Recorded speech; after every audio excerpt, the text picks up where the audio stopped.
Breaker, this is Striker Star 19, and I've watched Scoob, and I have some thoughts because, boy, this went from like, oh wow, this is kind of cool to, oh, this is exhausting. Oh man, I was really let down by the second half of this movie, and that's not to say even that it started out particularly strong. I liked what it had going in the middle-ish, and then it just like, the second I started sitting with this movie for more than 45 minutes, the works just started to really conflate, and I was so over it. I guess to start with is to discuss the concept in that this is not a Scooby Doo movie. Like, I think I've seen some people and some friends of mine having confusion over, like, so wait, why is a Scooby-Doo movie involving all these other characters? Why is there this and that? It's because this is a Hanna-Barbera crossover where you could argue that the main characters are Scooby and Shaggy, but this is not a Scooby-Doo, a mystery gang adventure or story, even remotely, straight up. It doesn't. It's an adventure that involves those characters, but does not follow the conventions of a Scooby Doo story at all. And the only reason that's frustrating is because it's called Scoob. It's marketed as a Scooby Doo movie with Scooby's face and on the front of it, and that's kind of why it's kind of exhausting just as a movie, because this is a crossover specifically of Scooby Doo and the Mystery Gang, Blue Falcon and his supporting cast, Captain Caveman, and Wacky Races via Dick Dastardly. And that's almost so cool. I'm not like a big Hanna-Barbera guy, but like when I would ride the plane all the time. That sounds really weird. When I would go on plane rides for vacations all the time, back when, remember planes? When I would do that, one of the TV channels available was Boomerang, and I'd watch those Hanna Barbera shows. So, like, we've come such a long way from the limited animation and writing of those things that those properties can be awesome. Like, even at its worst, I genuinely love Wacky Races and Scooby Doo, and I think there's context where you can pull in Blue Falcon and Captain Caveman and make them genuinely really awesome. I love characters that are malleable that way. I think the DC Hanna Barbera stuff has been really awesome. There was like, oh man, the Wacky Races Apocalypse comics are really cool. They do I think a one shot or a series about Snagglepuss being a Tennessee Williams esque playwright. I think that stuff is awesome. So it's not that I'm like a big Hanna Barbera fan, but I love how malleable those characters are and the different things you can do with them. So I was all for having them cross over in this way, but this feels like the sequel to a Scooby Doo movie that begins to cross over with Hanna-Barbera stuff, whereas this is in fact the first in a new continuity, which is just baffling to me, because this movie practically banks on the notion that you are familiar with Scooby-Doo through prior works, which you almost definitely are if you're not living under a rock, to be fair, and I'm sure that's what they thought too. I'm sure at some point in development they thought to themselves, oh, the first movie's just going to be a Scooby-Doo movie, and then we're going to do a sequel where they meet Blue Falcon, Dick Dastardly, Captain Caveman.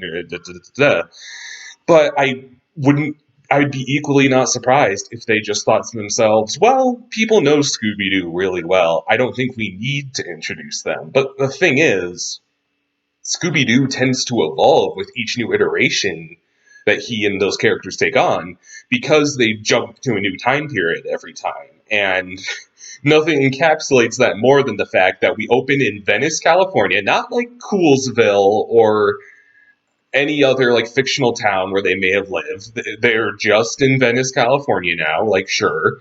And they jump to like we because we open on the preview you've all seen of Shaggy and Scooby, Shaggy being 10 years old and Scooby just being a puppy. And Shaggy has an iPhone. And like it opens on the notion that Shaggy is lonely. He's lonely.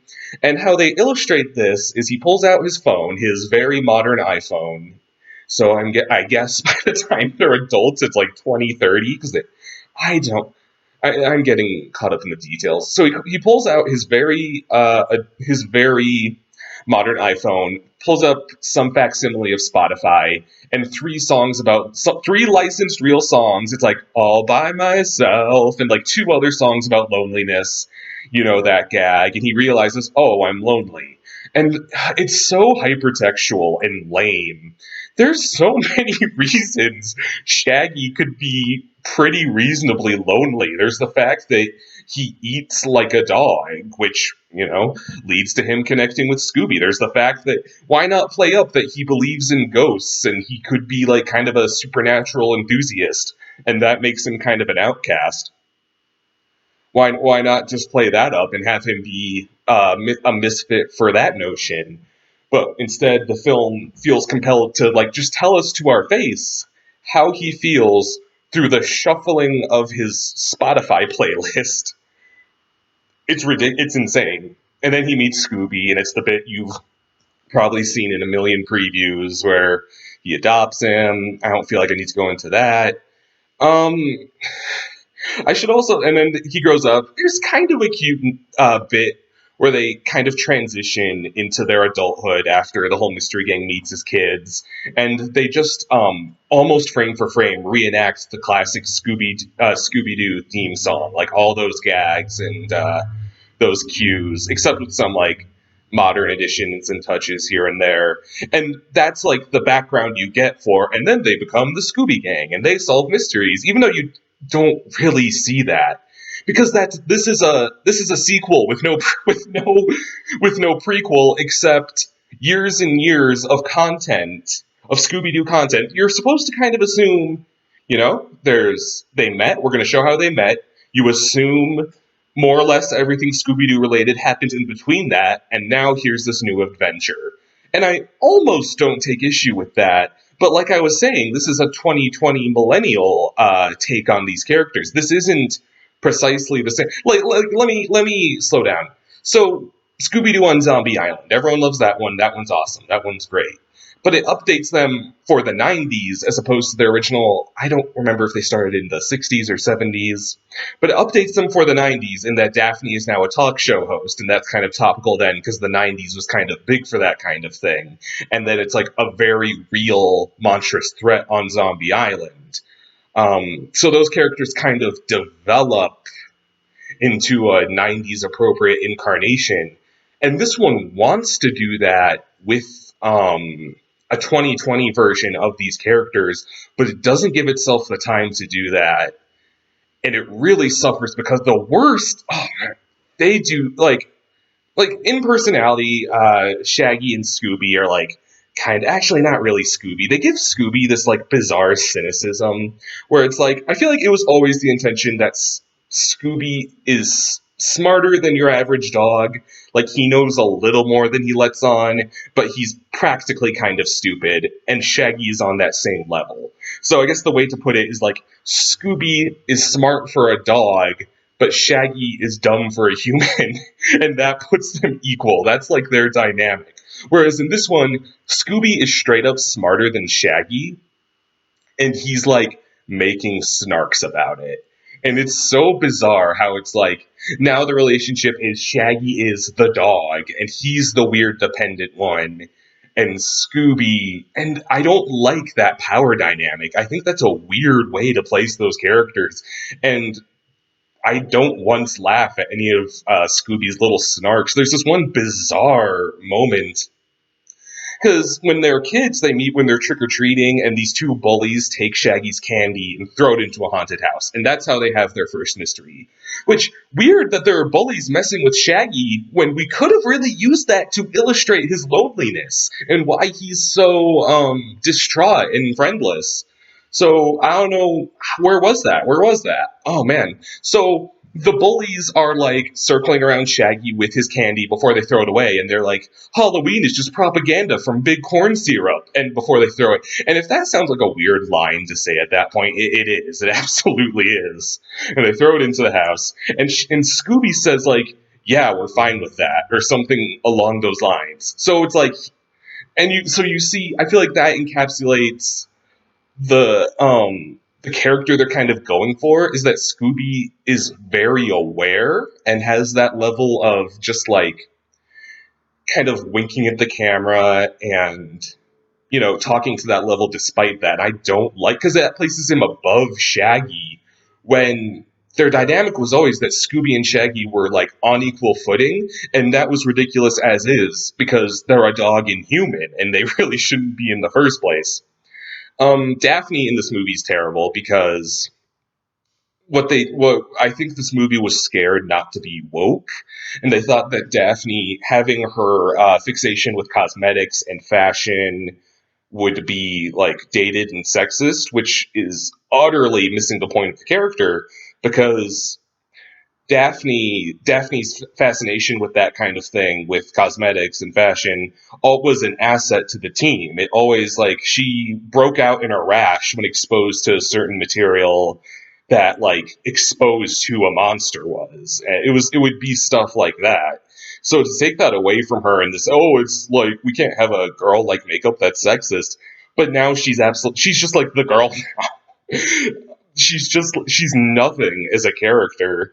Um, it's so insane. What they do is they try to, like, there's one point where they kind of establish the role of each member of Mystery Inc. And they're like, oh, well, Daphne's the people person. And it's like, I guess. And then there's a point I'm kind of jumping all over the place, but just bear with me. There's a point where the villain of this film, Dick Dastardly, captures Velma, Daphne, and Fred. And earlier in that film, it's actually kind of a neat bit. Dick Dastardly tears in a temperamental rage, tears the head off of one of his robot henchmen and stuffs the nozzle of a handy vacuum where the head was. And that robot just walked around with like a vacuum head. And it's a little bit, it's kind of funny. It's a little bit neat. You kind of have to see it. I know it sounds really strange when I describe it. But so when Daphne, Velma, and Fred are imprisoned, Daphne sees that robot hobbling around with the vacuum head, and she's like, "Oh, come here!" And she like cleans out its dust, and in repayment, the robot frees them. Like, so Daphne taking pity on this robot that's keeping them prisoner and showing it kindness is her strength in this film. So they try to play up. So what I'm getting here is it would be sexist and dated to say that Daphne is an intelligent asset through her fascination with cosmetics and her hobby in that regard, but to just whittle her quality down to maternal is fine. That really frustrates me, and and she doesn't really get to play with that quality of her character throughout the rest of the film. So it's just stupid, and I don't like it. And then Velma she gets to do some science stuff, and Fred gets to be the leader, and they do nothing. And that's another reason this feels like a second movie in a series, is because Scooby and Shaggy go off and have their adventures with Blue Falcon and Dick Dastardly, and the other three have to catch up with them, and we barely ever cut back to them. So it really does feel like we already had a movie with these characters, and I missed their development. And now they're kind of in the backseat of another adventure that focuses a bit more on other characters but doesn't want to dismiss them. But we didn't get that first movie. So it just feels like I barely know these versions of Fred, Velma, Daphne. Oh, there's also the fact that Will Arnett as Shaggy is just awful. Like, from the beginning, when Matthew Lillard was like, they didn't call me to be Shaggy, and I'm not happy about that. And I heard Will Arnett's attempt, and Will Arnett, no shade on him, because he's like genuinely a funny person, but he sound like, here's the thing, with the rest of them, it's Gina Rodriguez as Velma, Zac Efron as Fred, and Amanda Seyfried as Daphne, and they all don't sound like they should, but they don't sound frustrating or grating to me because none of them are trying to do an imitation. It's not like Zac Efron is trying to sound like Frank Welker doing Fred. It's just their respective talking voices, and they don't sound like they should. But I always just can't help but feel, if you can't emulate a celebrity voice or a passed away voice really well, then I wouldn't bother. I just want to hear a new interpretation. So if like Matthew Lillard could just channel Casey Kasem's performance as Shaggy so well that no one would really notice that it's a different guy, and that's why he's like such a great Shaggy. But if you try to like halfway that at all, I'd rather just hear you try something completely different, because Will Arnett is trying to do a really high pitched Shaggy voice, and it just doesn't work. It sounds just like a really bad Shaggy imitation. I think all his line delivery is like, it sounds like he's just straining himself. It's like someone doing a Shaggy intimidation as a bit for like half a second without even really practicing, and then it gets carried on through a whole movie. It sounds awful. Like I don't know what happened there. It sounds just really bad. Um, and then the the conflict of this movie is also kind of baffling, because it calls Shaggy and Scooby's use within the mystery gang to the forefront to question, when how it opens, and if I'm stumbling over my words here, is because this movie is baffling. This movie is so bizarre. How it opens is that the mystery gang is like, we want to expand our brand. We want to turn this into a business. So we're going to talk to some investors. And the investor is just Simon Cowell playing himself. It's just Simon Cowell, which is almost kind of funny because I feel like it's like lampshading how many random celebrities are in Scooby-Doo. But then Simon Cowell like plays into the driving conflict of the film, where he's like, "Oh, Daphne, Velma, and Fred, they all have a role to play. They all like have a niche within the team. I don't really know what you two do with Shaggy and Scooby. Even though it's Shaggy and Scooby who generally catch the bad guy through their hijinks, that's kind of the idea, is that they seem useless and usually completely on accident, foul up a plan, tackle the bad guy, and get them tied up. But, you know, I don't think this movie has a very thorough understanding of its own characters in that regard. There's something you could have played with in that. And Simon Cowell's implication is enough to make Shaggy and Scooby get frustrated and leave. And bear in mind here that Velma, Daphne, and Fred in that moment don't say anything that would warrant Shaggy and Scooby getting up and leaving. There's nothing that would even warrant that. There's like, I'm sorry, Simon Cowell is the one solely responsible for making Shaggy and Scooby upset, and that somehow implicates Fred, Daphne, and Velma, because they don't necessarily tell him not to say that. They don't pin any blame. They kind of seem to feel bad. They're like, "Oh, Shaggy, come on," and then Shaggy and Scooby leave. And Shaggy and Scooby, while they're out, get taken by Blue Falcon while being chased by Dick Dastardly. And Shaggy, Scooby, and Velma like blame themselves, like, "Oh, we were so mean to them," and it's like, you didn't do anything. Like, there's really, the conflict is so like paper thin, because it purely exists from Simon Cowell popping up for no reason and like doing a bit. Like, that's what you're driving your whole conflict on. And I don't think it would have been so far out of the bounds of these characters' likability to have Daphne, Fred, Velma, who I've been saying their names in a row this whole time as if they're just one character, because I don't think they exist without one another, because they're so satellite to one another, because it's Shaggy and Scooby who get to have the whole adventure. And Fred, Daphne, and Velma, I don't think it'd be out of their bounds to say, "Hey, Shaggy and Scooby, sometimes you are kind of a pain. Maybe you could improve in this area, that area." Like, maybe say some, I think there's a lot of ways you go about it besides having them say nothing and then feeling bad about that. I don't think it would have been so out of bounds to go about it that way. And so it's a really rough beginning in that regard. And then Blue Falcon finds them, and he's voiced by Mark Wahlberg, and it's established that this is the son of the first Blue Falcon. And he has Dynamite, and he has Dee Dee Skies, and they're fine.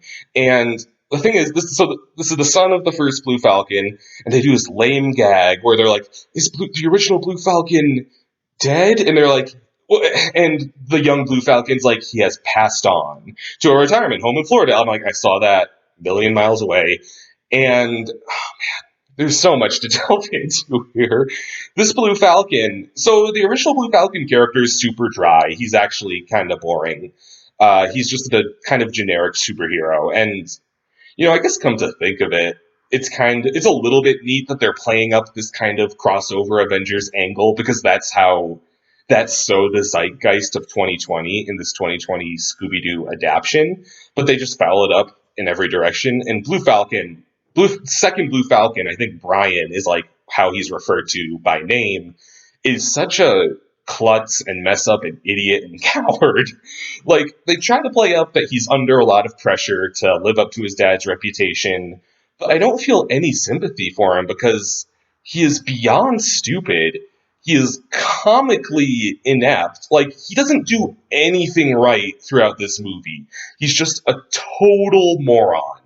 And I know I sound unreasonably aggressive, but it's like it tries to play up this angle that, oh, people are just too hard on him and he could be a hero if people just give him a chance.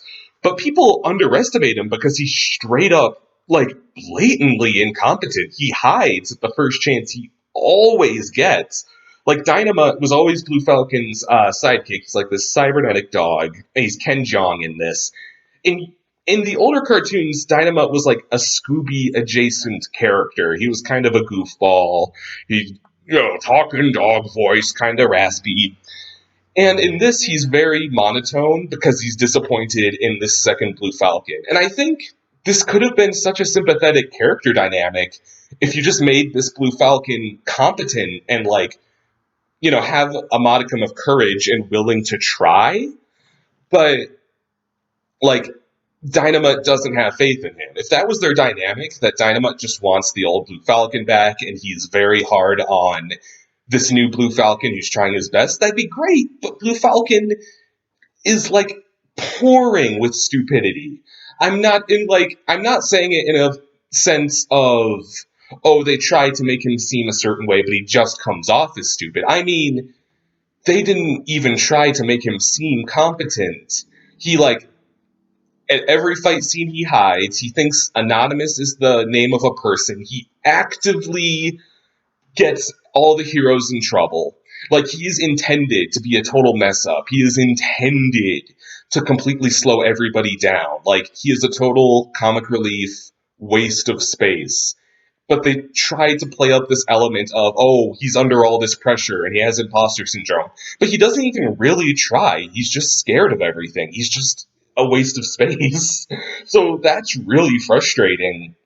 And you eventually get this dynamic where Scooby is like the last descendant of the dog owned by Alexander the Great, which I know sounds really strange, but I've honestly seen Scooby-Doo adaptations that do stranger with Scooby's origins, so I won't really speak to that one. Hello, truck. Truck, I don't know if you're going to be able to hear that. Truck passing by. So Scooby kind of becomes part of the team. Oh man, and it does what bothers me in every movie I see lately is the two close friends having a conflict, because right before the third act, they're like, oh, we need the two close friends to have a disagreement. And, I think that's natural to want to have conflict in your movie film, but they always go about it in just such a dumb way. Like, when I saw Sonic, I liked that movie a lot, honestly. I just had a good time with it. But even that had, like, the dumb bit where Sonic gets mad at James Marsden, like, you're leaving Green Hill? I'm like, that's such a weird thing to, like, have your friendship tear over. They just don't know how to organically build to that. And Shaggy has this because he's jealous that Scooby is getting so tight with Blue Falcon and Dynamite, because Scooby is this ascendant of Alexander the Great, making him a MacGuffin to this treasure Dick Dastardly wants. We'll get to him. And in the process of giving Scooby his superhero costume, Blue Falcon's spaceship, like, takes off his collar that Shaggy gave him. That's, like, this symbol of friendship. And before their big fight, or, like, I guess at their big fight, Shaggy's like, I thought we were friends until you tore off your collar. And it's like, he didn't. Blue Falcon's ship that was automatically giving him his costume did. There was nothing. It's so dumb. I hate it so much. It was so dumb. And, like, you really could, and again, it wouldn't have been so hard to just have Scooby have a lapse in compassion and take off the collar. Like, oh, well, I do need to get this costume on. I just didn't really think about it that way. And, like, maybe just have a lapse in his priorities for a second, but they are so concerned about removing the blame for him that the ship removes the collar, and everyone's just like, wow, Scooby, you removed the collar. Like, what? This movie is this is so dumb. And like what was almost really cool about it was, like I said, beg your pardon, I liked the idea of a Hanna-Barbera crossover. I mean, if you just told me Shaggy and Scooby are going to team up with Blue Falcon and Dynamite to catch Dick Dastardly, who like has gone full supervillain, I'd be like, yeah, sign me up. That sounds incredible. But they misuse these characters so badly, and the references they make seem almost arbitrary. Like they want to build to something, but then don't. There's a point where because Fred, Velma, Daphne, they're behind because they're going to find Shaggy and Scooby, who were taken by Blue Falcon to face Dick Dastardly. They're like on the road and they get pulled over by this policewoman with super long blonde hair. And when she appears, I'm like, oh, that's going to be Penelope Pitstop, and she's going to like ask for their help catching Dick Dastardly, because Penelope Pitstop was this woman with long blonde hair in Wacky Races who was kind of more or less she got her own spin-off, I think. So I think she was like one of the most popular characters, and she was like the Smurfette of that show. So she does have that like uh, distinction, if you will. So I wouldn't have been surprised if they maybe adapted her into like a Shield-esque government agent who's after Dick Dastardly and meets them for help.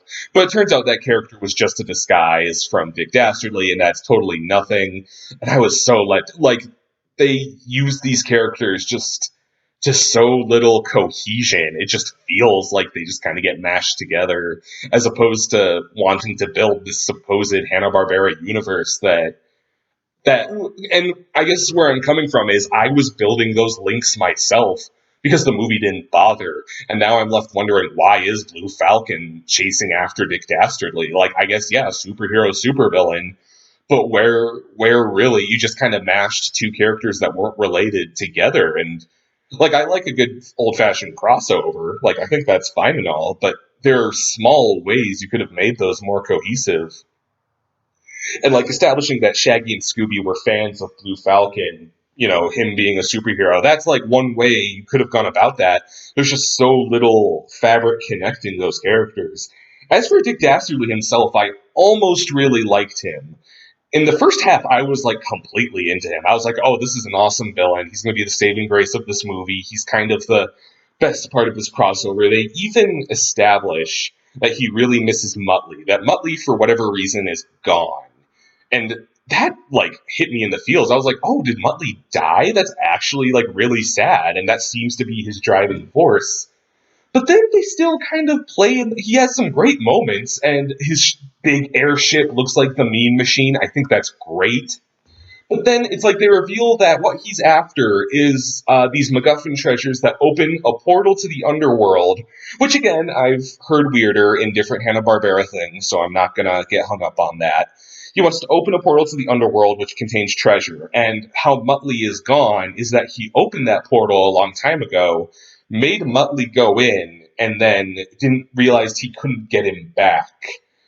And then again, and then when and Scooby is the key to opening and keeping that portal open because he's the descendant of Alexander the Great. If I sound out of breath right now, it's because this movie is detail after small detail after reference. So I'm sure I sound like a breathless 3-year-old trying to describe Scoob. It's insane. And like, they couldn't decide if he was sympathetic, and like, I'm fine with that blurred line, because they do this thing with the flashback where they reveal how Muttley got stuck in the portal, is that the way he narrates it, he says, I begged Muttley not to go in, but he insisted, and then the imagery directly contradicts that, with him forcing Muttley into the portal, and he still clearly regrets his action. But I don't know. It's kind of weird how they just go halfway with it. Because he has a shrine to Muttley. He clearly misses Muttley. And I do almost like their dynamic. There's just something so. I guess what I expected them to look for is that they specifically picked the 3 Hanna-Barbera characters who have a dog sidekick. It was Shaggy Scooby, it was Dick Dastardly and Muttley, and Blue Falcon and Dynamite. And I was expecting and he in the trailers and stuff, it's always Scooby-Doo, come join me, Dick Dastardly says. And I was expecting something to the effect of like, Shaggy and Blue Falcon have to stop taking their dogs for granted because Dick Dastardly wants a new partner. He lost Muttley in some way, and he might tempt their dogs to the dark side with him. But it's more just like I guess what I'm trying to say is the connecting tissue there is almost entirely aesthetic. It's like, oh, isn't it cute? We picked the three protagonists, each with a dog sidekick. But then they play up that one of those three dog sidekicks, Muttley, is missing, and they do nothing thematic when the trappings are like right there, and it's so frustrating in that regard because instead of Dastardly like tempting Scooby to his side to be his new Muttley, you just get this like really hollow conflict between Shaggy and Scooby that doesn't make any sense, and this really hollow tension between Dynamite and Blue Falcon that doesn't make any sense. It would have been so. What if there was a bit where, like, Shaggy realizes he and Dynama are good partners, and Scooby gets along with Blue Falcon, and, like, there's tension in that regard? That'd be neat, but they don't play with anything like that. They just establish the complexes of these characters, but everybody's just kind of a jerk or stupid. As I've discussed, Blue Falcon's a jerk. Blue Falcon's a stupid jerk, and Dynamite's just kind of a jerk to him, honestly, justifiably, because he's so stupid. And then Shaggy and Scooby like are petty and hiss at each other for no reason. So you had this chance for this really interesting look at three different man and his dog relationships and just went nowhere with it. I like I guess that's just the sign of a movie that really messes up its own potential is that I expect I'm writing a better one with my own expectations as it's going. This could have been so neat. That would have been awesome if it was like Dick Dastardly trying to find a new dog and like seeking out all these adventure dogs that are sidekicks to other people, and the dogs realize they might like be taken for granted. That'd be so cool. Ah, man, I'm writing a better movie right now. Give me some money, Hanna-Barbera, whoever owns you. I don't think you're Warner Brothers, are you? I don't know. Oh man, I'm losing my own breath writing my own Scooby-Doo movie. This is what this is now. What else? Oh yeah, Captain Caveman is in this. And he's voiced by Tracy Morgan. I was surprised to hear him speak in full sentences. Captain Caveman being a whole nother property of Scooby-Doo. He like not of Scooby-Doo, of Hanna-Barbera. He like lives on this like underground island where there's still dinosaurs, where there's the last piece of the MacGuffin they have to find. And it was like, sure. And like Captain Caveman himself is like fine, but they like excuse him from the movie really just really disingenuinely. Like he gets sent flying when I was expecting him to show up last minute as sort of a like, again, kind of aiming towards the Avengers angle this movie seems to be rushing toward, because everyone wants to have the Marvel Cinematic Universe of characters united in a crossover sense without actually putting in a work. You know, at least Justice League tried to have two movies before they built up to whatever that was. This one's just going straight in for a cinematic universe right off the bat. Way to go, guns blazing. So, and yeah, Captain Caveman's there. Tracy Morgan's his voice. I like his design in this movie because, like, Captain Caveman is usually just like a ball of fuzz with arms and legs and a club, and they actually do some cool things where it's like he has the gray mounds or like dreads, and he actually looks kind of cool. He has his club that opens up and has like an axe-shaped dinosaur that's like really cartoony and really fun. Anything that's good in this movie, it's when they briefly embrace the cartooniness. They're like, when you see Shaggy and Scooby start to run and you get that classic sound effect. And like the action scenes actually have a lot of really good slapstick, but by the end it wants to take itself so seriously that's just exhausting. And that's kind of just the whole problem. So yeah, Captain Caveman had one of the MacGuffins, and Blue Falcon and Scooby have to fight him. Blue Falcon messes up as always because he's just so thoroughly incompetent. Even though that really could have been like his big chance, like let's give Blue Falcon his own chance to do something right, and then they just don't. There was, let's see, there's a point where Scooby and I was hoping for more Hanna-Barbera. Like if you're gonna lean that hard into it and barely use the characters, I was surprised by the lack of Hanna-Barbera character references that I could just point at the screen and go, oh, look, or ha, oh. But there really weren't that many. There's like Shaggy and Scooby are hiding in an arcade at one point, And there's like a Hong Kong Fooey video game and a Hex Girls pinball machine and a Laugh Olympics arcade machine. I was like, that's kind of cheeky. That's kind of cute. I waited through the credits and there's no post-credit scene of any character, and that astonished me. That true, I thought there would be some. If Sonic had a post-credit scene, if Sonic had a post-credit scene with Tails, I thought Scoob would have something. I was expecting, like, okay, are we gonna reveal, I don't know, Yogi Bear at the end of Scoob to build on this Hanna-Barbera universe? Are we gonna reveal Secret Squirrel? I don't know. I'm gonna look at the Wikipedia page to see if there's anything I forgot to touch on. So I think I gabbed on long enough. um, Yeah, so this was pretty disappointing. And I think like when there was first just that really just when it was Dick Dastardly like introducing himself and his plot, I was like, "Oh, this is actually really going somewhere."